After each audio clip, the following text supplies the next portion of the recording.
We live in a culture of commercialized spirituality. Social media and its comparison games, profit-oriented internet algorithms, and celebrity spiritual leaders all contribute to the idea that our spiritual practice must look a certain way. This is especially true of witchcraft, which has become the center of controversial internet subcultures like witch talk. One could even be forgiven for thinking that being a witch means being willing to spend huge amounts of money on crystals and elaborate altar setups. The good news is that this is not true. Modern witchcraft grew out of folk magic practices that were very much based on people using what they had to hand. Some of the most powerful magic can be done with nothing more than words, gestures, and will.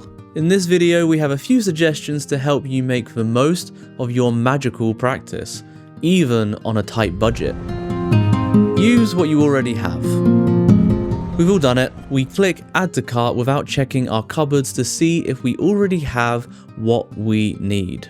Or we decide to buy an expensive item so we can perfectly follow a spell from a book, without thinking about whether we have something on hand that would work as a substitute. Or we pay a hefty price for something from a metaphysical shop or online retailer, without considering whether we could get it for much less at a grocery store. We've even seen some find cauldrons at TK Maxx. For the record, it's wonderful to support small witch-owned businesses if you can afford it, but this isn't always an option for witches on a very tight budget. You might be surprised by how much money you can save on ritual supplies by simply asking yourself if you already own something that might work. Make this a part of your ritual planning process. Once you choose your intention, look at what you already have available that could support that intention, and you may surprise yourself. Once you get into the habit, it becomes natural to build rituals based on what you have at home. A lot of spells could use spices from your kitchen pantry. An altar to the goddess Vesta could include a hand-me-down cast iron pan as an offering vessel. You can cast successful spells with scented candles from Poundland or the dollar store for our American friends. You get the idea.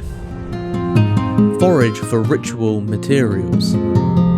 The word foraging can sometimes be intimidating. It might bring up images of trekking through the bush, hunting for exotic materials, but foraging doesn't have to be intense, or even particularly outdoorsy, luckily for me. If you've ever picked a dandelion from a crack in the pavement, this is also foraging. Foraging for ritual materials not only saves money, but it also allows us to create a deeper connection with the items we use in our practice. You will feel a much deeper connection to the roses you picked yourself from the bush outside your flat or home than a plastic bag of dried roses you've ordered online. This can even be an opportunity to get to know your local nature spirits and make offerings to them, if that is part of your practice, of course. Witches can forage for more than just plants. Many folk magic traditions use dirt from various locations,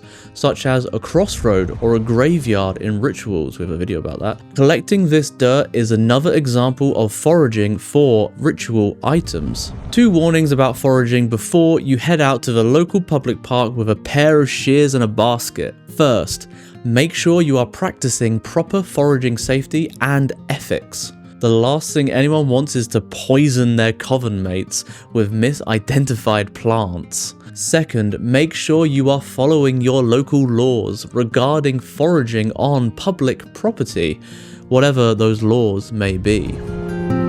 Invest in items that have multiple uses. When we do have money to spend on our practice, we can make the most of it by purchasing items we'll be able to use more than once. You can save money in your practice by reusing the same Sabbath decorations each year. You could make it a tradition to add 1 or 2 new items to your Yule display each December. Maybe even forage for some or use gifts received from loved ones. This means that over the years, you'll build a connection that's deeply meaningful and personal to you.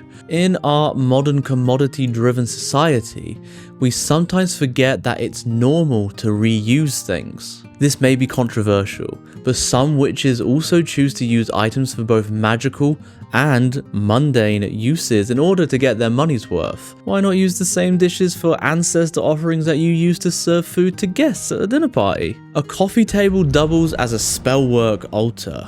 As previously mentioned, many of the spices used in cooking also find their way into ritual incense and oil blends. When you live in a small space and have a tight budget, you learn to make the most of what you have. Witchcraft doesn't have to be expensive. When we let go of the idea that we need certain tools or materials to work magic, we are free to create a practice that is more powerfully authentic to us.